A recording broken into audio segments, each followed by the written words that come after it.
Congratulations to the Yukon national champions. They are a sublime team that is led by a superstar player in Paige Beckers, who is just one that we point our daughter to and say, hey, if you're ever in a situation like Paige where you're hurt or you're down, just keep at it, because at some point it'll all come back to you. And it did on Sunday for her and the rest of her teammates, for the Yukon Huskies, dismantling South Carolina for a second time this year. They did it in the regular season, and I think I heard Geno Auriemma say in an interview that he was one of the few people boarding the plane that night, nervous or feeling disappointed because he knew he was going to have to play him again, and he didn't want that to be a way to take this team lightly. Because I guess, when you're a coach of note, winning one national championship after another, and you keep on doing it, you're looking for the rat poison wherever you can find it. Mm-hmm. And I know Gino hadn't won, or UConn had not won in 9 years, which is a surprising aspect of this. Certainly when you see he's won 12 times. Right. Oh, so every year then. And that's how we start our tournament review presented by TurboTax right here on the Rich Eisen Show. Is, again, UConn getting it done.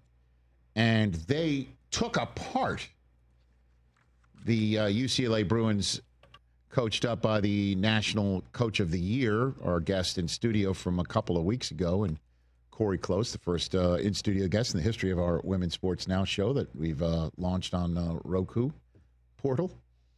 And Cheryl Miller will be on Wednesday to discuss what we just saw, which is... Wait, Cheryl Miller in studio? In studio. Oh. Yes, sir. I'm going to have to stay for that. Well, good. She will be here to talk about it, which is, again, UConn dismantling UCLA and then taking apart South Carolina.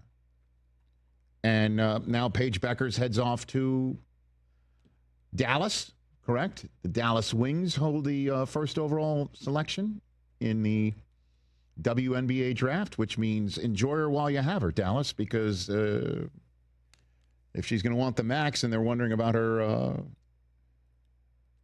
work ethic, she'll wind up on the LA Sparks in about 6 years. Wow. Is that wrong?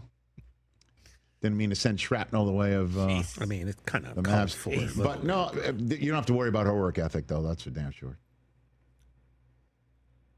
And they just did it all. They played terrific defense, full court, half court, making threes, sharing the basketball. Just a beautiful brand of basketball to win it all. And now you got to, is this man on the screen?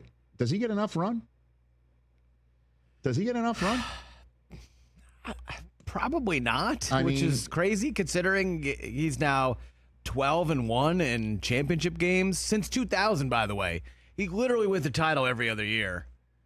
I don't think so. I think people, I don't know. It's because he's coaching the women that he doesn't get get put up there among the greatest head coaches in team sports. I mean, Pat Summitt, may she rest in peace. She was discussed in the same breath as Bob Knight for a while, right? Yeah. And deservedly so. She was, at that point, she was the GOAT. But Gino he's got to be on your Mount Rushmore, right, Chris? We talked about that. I asked you this morning.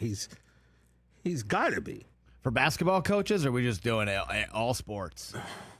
Well, basketball, college basketball without question, right? College basketball without question. Okay, that goes without saying, men's or women's. But then where you put him and the rest of the coaches, I guess that's up to you. But hey, man, 12 rings is 12 rings. 12 rings is 12 rings, no matter where you get them, how you get them. And we're talking, it's amazing. He gets the absolute best players. Yeah, and by the way, I know I'm talking Paige Beckers. Sarah Strong had 24 points, 15 rebounds, and 5 assists. She led UConn in all 3 categories. Also, we got to give a shout out to AZ Fudd. She made threes. She was most outstanding player. MOP, yeah. And Chris, much like Arch Manning, I'm not sure if AZ's going to get me a boat. But I invested in an AZ Fudd card before her freshman year at UConn. See, I kind of had the vision. Smart. So, yeah, between her and Arch, I'm expecting big things from these cards. I mean, so he's Gino said there was a preseason scrimmage where they lost, and he said he didn't know if they were going to make the tournament. Yeah. Like, come on, bro. What he said. Every time he got interviewed, you would have thought the sky was falling. They make the tournament. They were 37-3, and they blasted everyone. Everybody. Yeah, and obviously, would have loved to have seen UConn and USC with Juju Watkins before, maybe moving on and take. So, but you can't take anything away, man. Catch the Rich Eisen Show live weekdays from 12 to 3 p.m. Eastern on Roku Sports Channel in the U.S.